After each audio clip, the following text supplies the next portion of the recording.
Olá amigos, eu sou Ariovaldo Júnior e quero te convidar para uma conferência que estaremos realizando aqui em Uberlândia, Minas Gerais, de 26 a 28 de maio. Estamos trazendo pessoas de vários lugares do Brasil para compartilhar uma palavra no sentido de discernirmos melhor aquilo que vem a ser a diferença entre o organismo igreja e a organização. Eu espero você aqui. Inscrições pelo site www.saldaterra.org/conferência. Graça e paz, queridos. Amém. Bom estar aqui, mas para começarmos, uma perguntinha. Dá para a gente viver o reino de Deus, viver a vontade de Deus, com conhecimento, com entendimento e com uma tradição religiosa nas nossas cabeças? Religiosamente, dá para viver a vontade de Deus? É isso que a gente vai refletir sobre hoje. E a gente está falando de quebrando paradigmas. O que são paradigmas? Isso é muito aplicado e traduz de maneira muito simples, dizendo são conceitos, são pensamentos, são ensinos, modelos, tá? E você tem paradigmas em todas as áreas da vida. Na ciência você tem vários pensamentos, vários ensinos, várias pesquisas que traduz um modelo, que explica um modelo, que explica uma realidade. Exemplo? Nós temos na época muito antiga já, não há muito tempo, mas um pouco antes da Inquisição, e que aconteceu durante a Inquisição com Galileu. Antes, qual era o conceito, o entendimento que se tinha? Que a Terra estava no centro do universo e todo o resto, Sol, Lua e as estrelas giravam em torno da Terra. Até que veio um louco, sem muito instrumento, mas simplesmente analisando, e explicou que era o contrário, era a Terra que girava em torno do Sol. Isso complicou a vida dele, porque tinha uma questão religiosa no meio. E assim você explica também um aspecto das teorias de Einstein, que vieram outros depois, como Hawking, explicando, olha, aquilo que Einstein falou não é bem aquilo que ele quis dizer. Então ele estava explicando modelos. Na área de administração, do pensamento social, você começou aí mais antigo, depois veio Taylor explicando como é que deveria ser organizado, e isso perdurou por muito tempo. Fayol veio e disse, olha, não é bem aquilo, tem mais coisas envolvidas, e assim são modelos que vão explicando e a gente aceita como verdade. Na religião, é a mesma coisa. A religião procura explicar muitas coisas. São pensamentos que estão solidificados, que estão firmes em nossas cabeças, que não necessariamente traduz a vontade e nem o querer de Deus. É o que a gente chama de sincretismo religioso, é o que a gente chama de apostasia, tá? Que tem aparência de verdade, tem aparência de que é algo que é da vontade de Deus, mas que no fundo traduz pensamento do diabo, do capeta, pensamento do homem. Tem nada a ver com Deus. E nós muitas vezes adotamos isso na nossa vida. Por que adotamos? Porque não conhecemos a Deus, não conhecemos a sua vontade, não conhecemos o seu querer, e vivemos baseado nessa tradição, e achamos que está tudo bem, está tudo resolvido, ou então ouvimos pessoas e não julgamos o que elas falam. Porque Paulo deixou uma instrução muito clara, olha, ouça de tudo, julgue, retém o que é bom, mas ele é julgar com relação a quem? Com relação a quê? Qual é o parâmetro que você deve usar? A palavra de Deus. E nós precisamos quebrar muitos paradigmas que tem nas nossas vidas, se nós queremos viver a vontade de Deus. Estou discutindo aqui a questão de questões políticas, não estou discutindo as questões sociais, mas simplesmente aquilo que nós temos vivido. Nós normalmente separamos a nossa vida em departamentos. Eu tenho a minha vida individual, tenho a minha vida familiar, tenho a minha vida profissional, tenho a minha vida religiosa. Caixinhas separadas, aonde em cada um eu adoto posturas e pensamentos diferentes, segundo uma conveniência para cada uma dessas realidades. E não é assim que nós devemos viver. Não é assim que Deus deseja que nós vivamos. Então é sobre essas coisas que nós precisamos parar, pensar e refletir no nosso dia a dia. Sabe o que foi bom? Até o Daniel falou, apontou, eu ri. É porque eu falava, gente, aqui falta um relógio para me saber que horas são, a hora de parar, porque senão a gente fala, quando vê já passou um bom tempo e vocês estão cansados de ficar sentados. Agora a gente tem um relógio ali que dá para pelo menos dar uma noção. Não está fácil de achar, né? Ele fica bem no alto aqui, ó.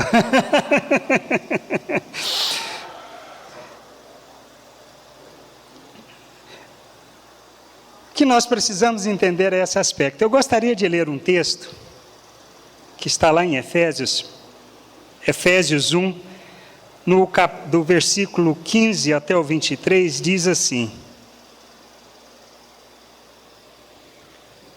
Quem quiser abrir em papel, se alguém ainda carregar papel na vida, mas clica aí na Bíblia, abra. Efésios 1, a partir do versículo 15. Eu vou ler na Nova Tradução na linguagem de hoje. Não, desculpa, na Revista Atualizada.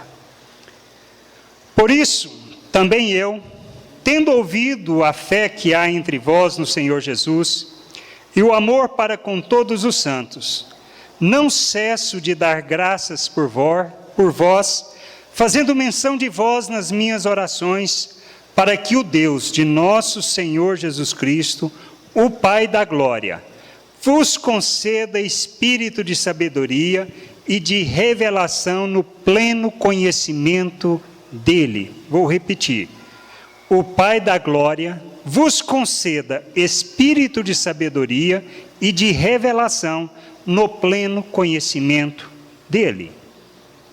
Iluminados os olhos do vosso coração para saberdes qual é a esperança do seu chamamento, qual a riqueza da glória da sua herança nos santos e qual a suprema grandeza do seu poder para com os que cremos, segundo a eficácia da força do seu poder, o qual exerceu ele em Cristo, ressuscitando-o dentre os mortos e fazendo-o sentar à sua direita nos lugares celestiais, acima de todo principado e potestade, e poder, e domínio, e de todo nome que se possa referir, não só no presente século, mas também no vindouro, e pôs todas as coisas debaixo dos pés, e para ser o cabeça sobre todas as coisas o deu à igreja, o qual é seu corpo, a plenitude daquele que a tudo enche em todas as coisas. Gostaria de reforçar o versículo que repeti. Que o Pai vos conceda espírito de sabedoria e de revelação no pleno conhecimento dele, iluminado os olhos do vosso coração para saberdes qual a esperança do seu chamamento, qual a riqueza da glória da sua herança nos santos e qual a suprema grandeza do seu poder para com os que cremos.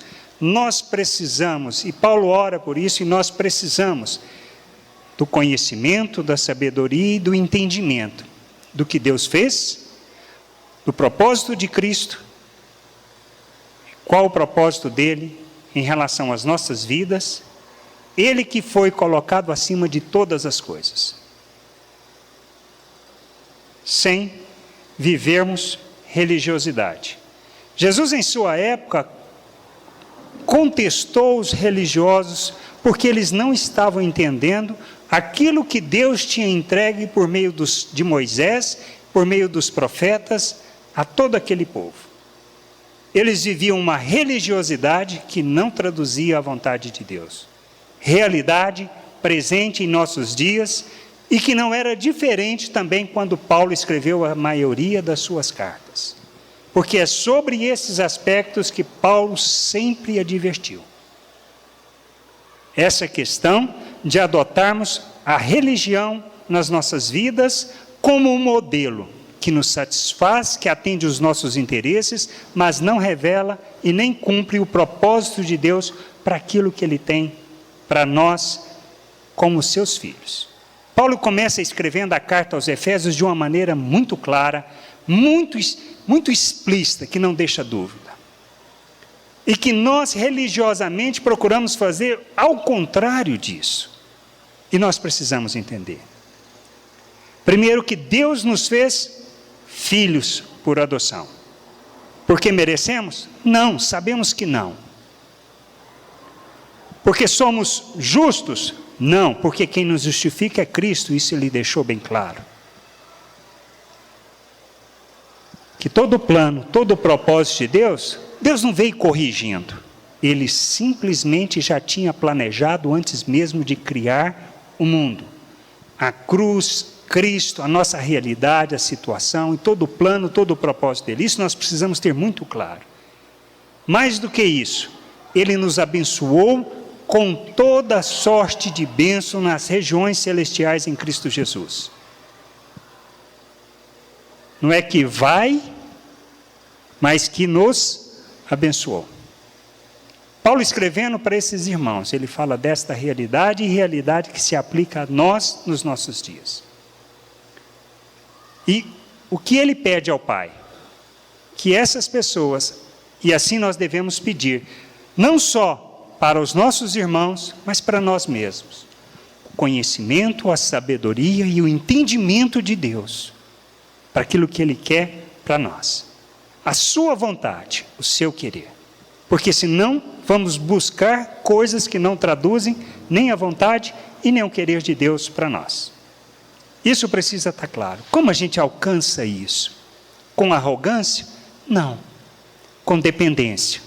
Dependência de Deus, no reconhecimento que precisamos dele, precisamos do seu Espírito para nos conduzir. Conduzir na sua vontade, conduzir neste conhecimento e nesse entendimento. E nós devemos buscar isso com um Espírito que Paulo fala, Jesus disse, bem-aventurados os humildes, porque deles é o reino de Deus. Humildes, ele quis dizer pobres, miseráveis neste mundo? Não. Materialmente pobres? Não. Humildes de espírito, pobres de espírito, aqueles que reconhecem a plena, total dependência de Deus. Precisamos de Deus para tudo o que vamos fazer neste mundo. E nós precisamos desse entendimento. Isso de maneira muito profunda. Como alcançamos isso? Como alcançamos o conhecimento, o entendimento segundo a vontade de Deus? Somente fazendo uma coisa. Nos colocando diante de Deus, dizendo que nós precisamos. De que maneira mais? Buscando na sua palavra, porque não tem outro lugar para buscarmos o conhecimento e o entendimento. E quando a gente coloca dessa maneira, textos que pareciam ser sem sentido para nós, ou que não observarmos, começamos a enxergar com outros olhos. Porque o Deus nos abre para esse entendimento. E é fundamental isso. É primordial, é importante, para reconhecermos e entendermos quem é o Senhor Jesus, no contexto do plano de Deus, que somos nós neste contexto, porque Ele fala que nós fomos inseridos na sua família, fomos colocados na sua família. Amém? Então assim, quer conhecer, quer compreender da vontade de Deus, precisamos ter essa postura. O outro ponto que Paulo fala, ele escreve isso na segunda carta aos Coríntios, lá no capítulo 10, verso 3 ao 5. Paulo, eu vou ler na Nova Tradução na linguagem de hoje, diz assim: Paulo escrevendo a esses irmãos em sua segunda carta, no capítulo 10, verso 3, ou versículo 3, diz assim: é claro que somos humanos, mas não lutamos por motivos humanos. Ele reconhece, somos humanos, e somos. Mas nós não lutamos com os motivos humanos. As armas que usamos na nossa luta não são do mundo. São armas poderosas de Deus capazes de destruir fortalezas e assim destruímos ideias falsas e também todo orgulho humano que não deixa que as pessoas conheçam a Deus. Dominamos todo o pensamento humano e fazemos com que ele obedeça a Cristo. O que é que Paulo está querendo dizer? Sobre a questão de paradigmas, pensamentos deste mundo, pensamentos de homem, que são pensamentos do capeta. Pensamentos do capeta, que dominam as nossas vidas e que precisam ser destruídos. São fortalezas que existem em nosso entendimento que precisam ser quebrados, derrubados, para que toda a mente seja levado cativo a Cristo. Esse entendimento, é disso que Paulo quer que a gente compreenda e entenda. Agora, como nós destruímos isso? No orgulho humano, na força humana, no pensamento humano? Não. Na dependência de Deus e no conhecimento da sua palavra. É a única maneira, é a única forma. Não existe outra maneira. Ninguém me convence de nada e eu não consigo convencer ninguém. Quem faz isso é o Espírito que nos conduz. Quando Jesus disse que enviaria o Consolador, e que esse Consolador nos ajudaria, nos faria lembrar de todas as palavras, ele falando isso para os discípulos, mas se aplica também a nós, porque onde estão as palavras de Jesus? Na Bíblia. Se ele vai nos lembrar, a gente só consegue lembrar daquilo que a gente conheceu. Ou você consegue lembrar daquilo que você não conheceu? Você como aluno, talvez, se você foi crente, já é crente há muitos anos, você foi sim estudar para a prova e pediu para Deus para te ajudar naquela prova e você acertar as questões? Se você já fez isso, com certeza o Espírito não te ajudou, Deus não te ajudou. Porque não é assim que Ele trabalha. Você sabe quem faz essas coisas fáceis? Quem nos ajuda dessa maneira, a resolver problema dessas maneiras? Só o capeta. Só ele dá solução fácil para as nossas vidas. Só ele resolve os problemas de maneira... Ele é o Deus que está aí para resolver problemas de maneira fácil.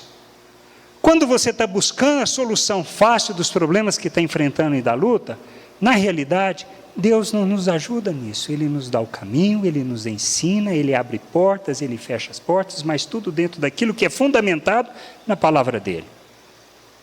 E não segundo um pensamento humano de querer resolver os nossos problemas, porque não vai.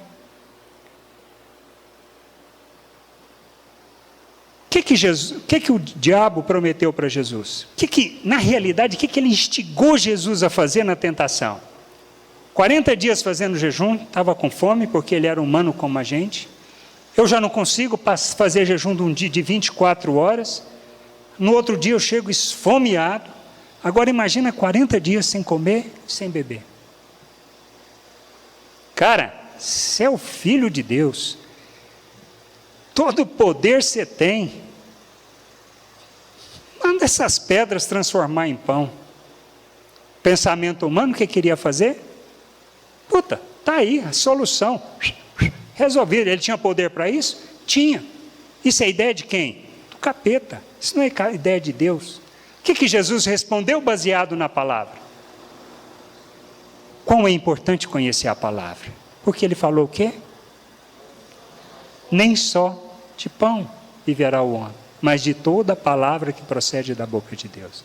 E assim foram as outras tentações. Coisas que nós passamos todos os dias da nossa vida. Está entendendo? Quando a gente ora para Deus nos transformar, Deus vai nos transformar? Que eu gostaria de amanhecer no outro dia cheio de paciência, santo, aquele cara irrepreensível, não é o que a gente ora muitas vezes? Isso é a oração que Deus vai operar nas nossas vidas? Não, não vai. Por quê?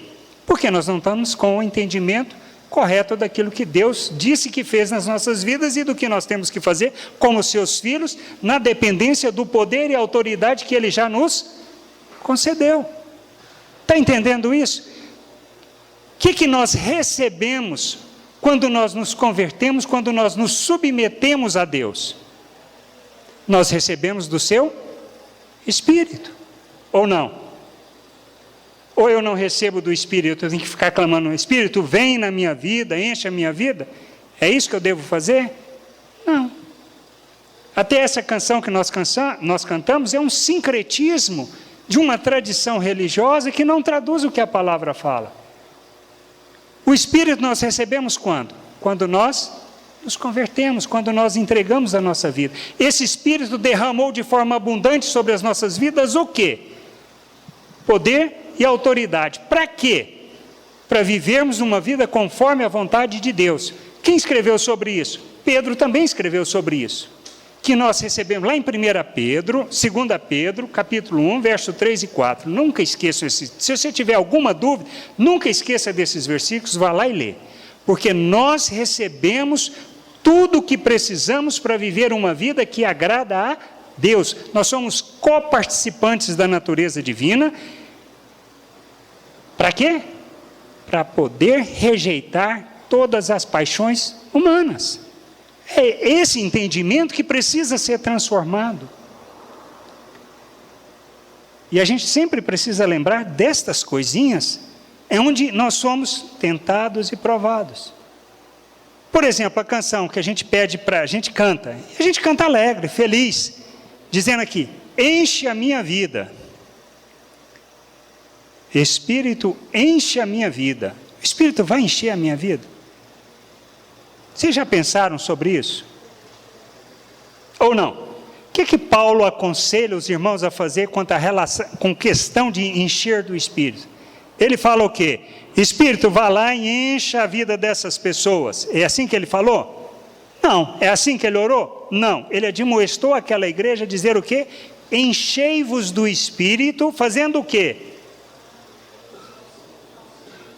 Falando, cantando, se alegrando uns com os outros. Está entendendo? Essas são coisas, são pensamentos que dominam as nossas vidas, que não tem nada a ver com o que está na palavra, que não traduz aquilo que Deus tem para nós e nem o nosso plano e propósito nas nossas vidas. Está claro? E assim são vários outros. E isso é desde o Antigo Testamento. Quando você lê, por exemplo, em Amós, ele fala sobre isso. Deus fala assim, olha, lá em Amós, do culto a Deus, ele fala assim, olha,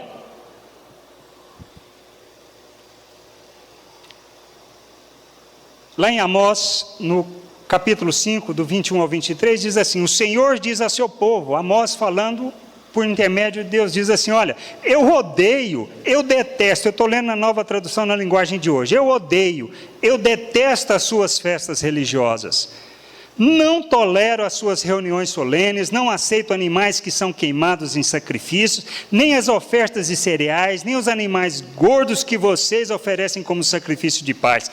Parem com o barulho das suas canções religiosas, não quero ouvir a música de harpas. Por que Deus não queria? Porque Deus está de saco cheio de religiosidade.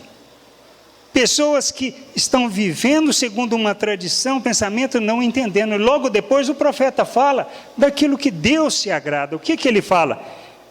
Lá no verso 24 ele fala assim, em vez disso, quero que haja tanta justiça como as águas de um enchente, e que a honestidade seja como um rio que não para de correr. Temos uma caixa ali para você depositar cobertor, blusa, para ajudar pessoas que estão precisando. O que é justiça? É você repartir daquilo que você tem, não é condenar ninguém, por favor. Nós precisamos entender justiça de Deus no sentido de repartir, porque Ele repartiu conosco da sua vida. E Ele cumpriu a sua justiça na cruz. O que Ele fez na cruz? Foi nos dar a possibilidade de termos acesso à sua vida, a salvação, a reconciliação com Ele. Isso é justiça de Deus. É agir em favor do outro. Não porque ele merece, não porque ele fez coisas boas, não porque ele é bom ou é porque ele é ruim. Porque Deus não fez isso, fez o que fez por nós porque éramos pessoas boas. Mas muito pelo contrário, nós éramos dignos de condenação. É o que está escrito na carta aos Efésios, no 2º capítulo, e em Romanos, como nós fizemos os estudos esse tempo atrás. Nós temos que entender. Eu faço justiça quando eu sou capaz de pegar do que eu tenho e repartir com o outro. Por favor, não entenda esmola como realizar justiça de Deus. Esmola é aquilo que você está dando do que você não usa mais. Justiça não é isso. Justiça é você dar daquilo que você está usando, daquilo que você precisa. E de preferência, você tirar do seu recurso financeiro, que você poderia utilizar para comprar uma pizza, para sair para passear, comprar cobertores, e colocar ali para ajudar pessoas. Isso é justiça. Está entendendo? Isso é o que Deus quer de nós. Isso que nós precisamos entender sobre o seu reino. Isso é viver o reino de Deus. Não é outra coisa. O que nós precisamos entender, que eu comecei a mencionar, da apostatar da fé ou apostasia, Paulo falou sobre isso em 1 Timóteo 4:1. O Espírito de Deus diz que claramente que nos últimos tempos alguns abandonarão a fé. Eles darão atenção a espíritos enganadores e a ensinamentos que vêm de demônios. Ele está falando de pessoas que se afasta, volta para o mundo e vai cometer pecado? Não. Ele não está falando disso, ele está falando de pessoas que vão adotar e ensinar coisas de demônio. O que é ensinar coisas de demônio? É ensinar coisas que são do pensamento do homem. Então está cheio de religioso pregando isso, e nós estamos sendo religiosos quando nós vivemos de uma maneira que não traduz a vontade de Deus. Isso que nós temos que entender, e nós precisamos compreender urgente, para podermos viver a vontade, o querer e o propósito de Deus para as nossas vidas. Tudo que a gente faz, que esteja voltado para os nossos interesses, para atender a nossa cobiça, para atender os nossos desejos, para resolver de maneira fácil os nossos problemas, como corromper pessoas, ser corrompido por pessoas, ser hipócrita, mentir, tudo isso é o quê? Ensinamento do diabo, é coisa do capeta, e nós estamos ensinando as pessoas a fazerem isso quando nós não estamos praticando. É isso que nós precisamos entender e compreender sobre a vontade de Deus, sobre aquilo que Ele tem e planejou.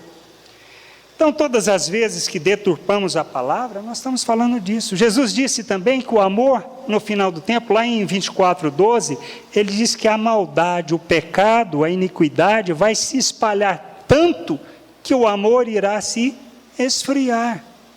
O que é isso? Quando a gente vive para a nossa cobiça, para os nossos desejos, para os nossos interesses, a gente está fazendo o quê? Vivendo isso. Porque eu deixo de olhar próximo, eu deixo de olhar meu irmão. A fome existe no mundo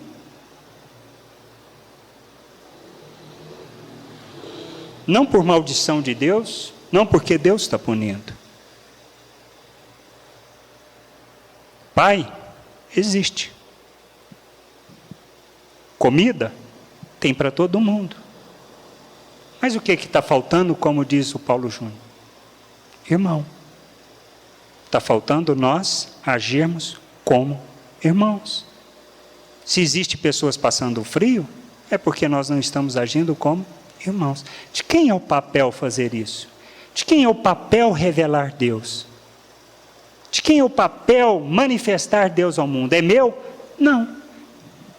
É nosso, como igreja. Por isso o compromisso com Deus é pessoal. Sou eu, Fred, Divino, e assim cada um de nós. Nós fazemos o nosso compromisso pessoal com Deus. De quê? De querer conhecer, de querer viver sua vontade, de querer honrar seu nome, de glorificar seu nome. Diante do compromisso assumido, o que a gente faz? busca zelosamente conhecer a sua palavra, conhecer a sua vontade, entender sua vontade e submeter a sua vontade. No jardim, Jesus, falando para Pedro, ele disse, olha, lembra aquela situação onde Pedro vai, arranca da espada e corta a orelha de Malco, que era o servo do sumo sacerdote? Jesus vira para ele e fala, olha, guarda a tua espada. Que se fosse uma questão de poder, eu resolvia isso aqui. Basta eu chamar uma legião de anjos. Mas Jesus estava ali para fazer a sua vontade, manifestar o seu poder? Não. Ele estava ali para cumprir a vontade do Pai. Isso que nós precisamos entender. Um pouco antes na oração, Jesus pediu ao Pai, olha, se for possível, passa de mim esse cálice. Resolva esse problema de outro jeito, arruma outra parada para essa. Mas me livra disso. Mas não seja feita a minha vontade, a tua.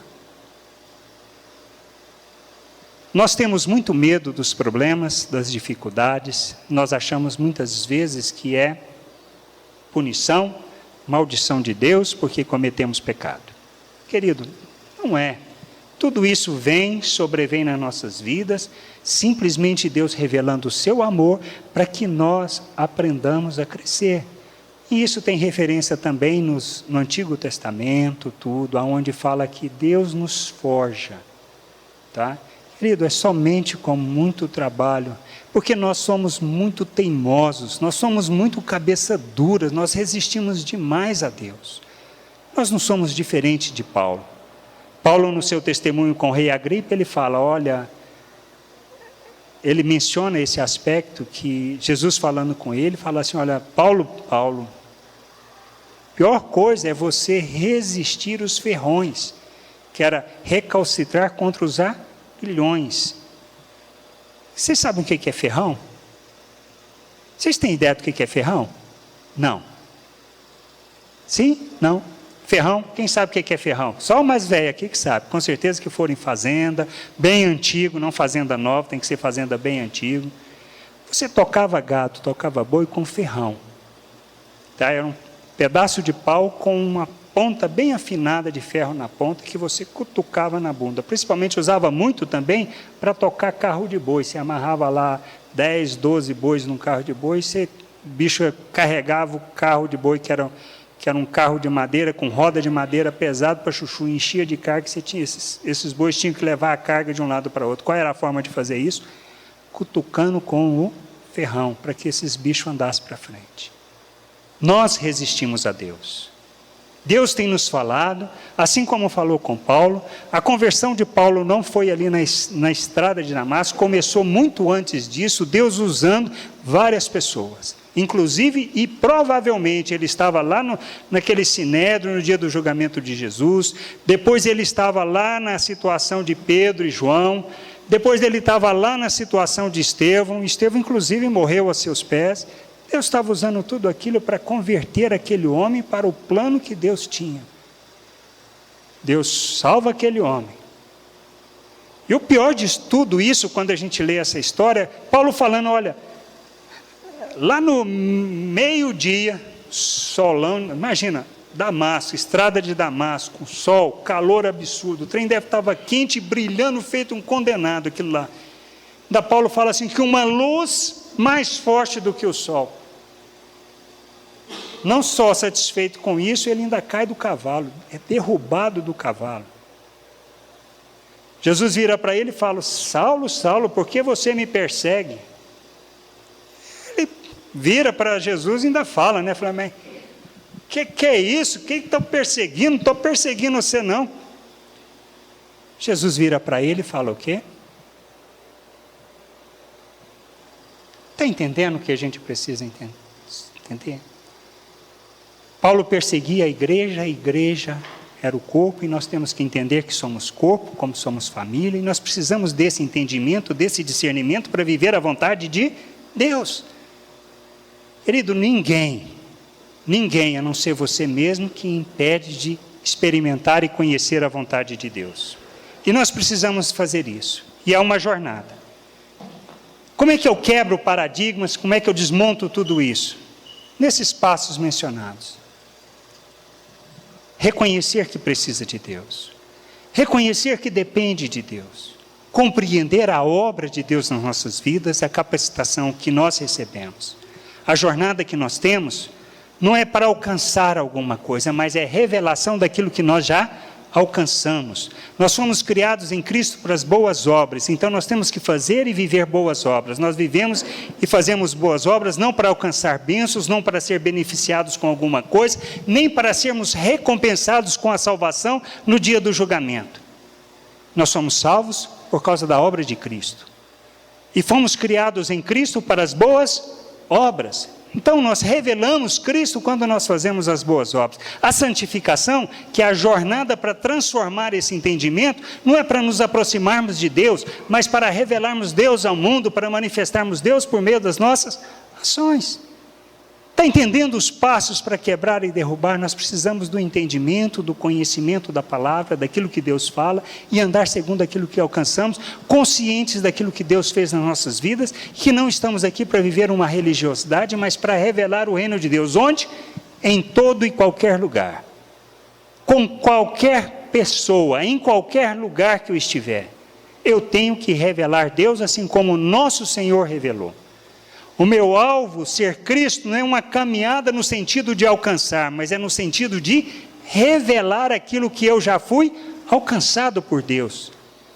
Ele me fez filho, me capacitou, me deu tudo o que eu preciso. O que eu preciso é rejeitar tudo aquilo que faz parte da natureza humana, porque Ele me habilitou para isso, para andar nessa caminhada no sentido de revelar o Senhor. Só isso, mais nada. E eu não faço isso sozinho, eu faço isso junto. Com quem? Com os meus irmãos. Na onde? No mundo, não em outro lugar. Está claro isso? É assim. Quebrar paradigmas é eu começar a repensar essas coisas. É uma jornada fácil? Não. Tanto que a gente passa por dificuldade, passa por provações, passa por lutas para fazer isso. As coisas vêm na nossa vida, não é porque Deus se desagradou, mas é para o nosso aperfeiçoamento, é o que está lá em Romanos 8. Nós lemos, nós estudamos sobre isso, nós precisamos lembrar dessas coisas, porque essas coisas é que fazem diferença nas nossas vidas. Eu quero viver religião? Desculpa, aí é outra coisa, é outra história, não é nada disso que eu estou falando.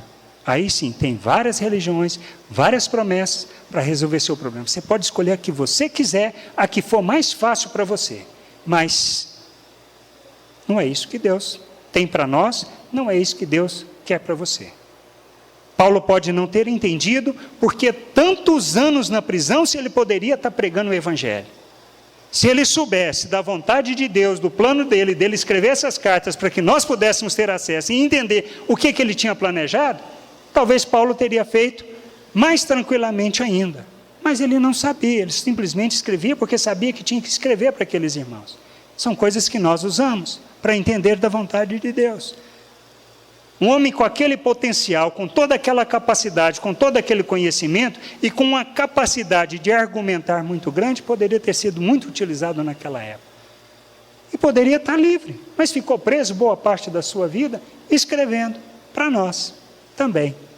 Está claro isso? Está entendendo? Querido, a gente não muda. A gente muda na dependência de Deus, no reconhecimento que precisamos dele. Mas precisamos de entendimento, precisamos compreender aquilo que ele está falando para que o Espírito nos lembre e a gente haja segundo aquilo que seja a vontade dele, e não segundo a nossa conveniência, não segundo os nossos interesses. Isso é quebrar paradigmas, é romper com toda essa religiosidade que nas nossas vidas é fácil, é muito mais tranquilo, é muito mais fácil vir no culto, achar simplesmente que isso aqui eu vou prestar um serviço a Deus, cumprir minha obrigação, pronto, posso voltar para a minha vida, meu trabalho e fazer as minhas coisas do jeito que eu faço, enganando, corrompendo pessoas, sendo corrompido, não pagando imposto, enganando a minha esposa, enganando a minha namorada, enganando... Você está entendendo? Isso não tem nada a ver com Deus, isso não é o que Deus nos chamou para viver. Está claro?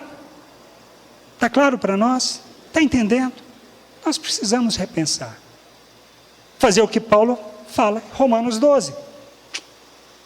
Transformai-vos pela renovação da vossa mente. O que é transformar pela renovação da mente? Transformar pela uma troca de entendimento. Jogue um pensamento do mundo fora, o entendimento que você tem de toda a religiosidade, de todo esse pensamento do mundo, uma forma de viver egoísta, cheio de cobiça, para viver a vontade dele. É só isso que ele nos chama para fazer.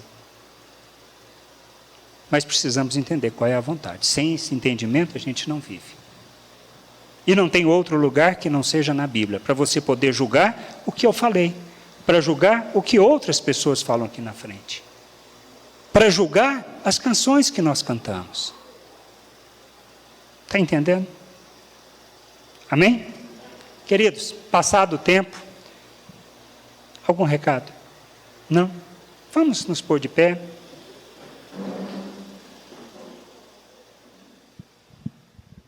Isso também é religioso, tá? Se você quiser ficar sentado, pode.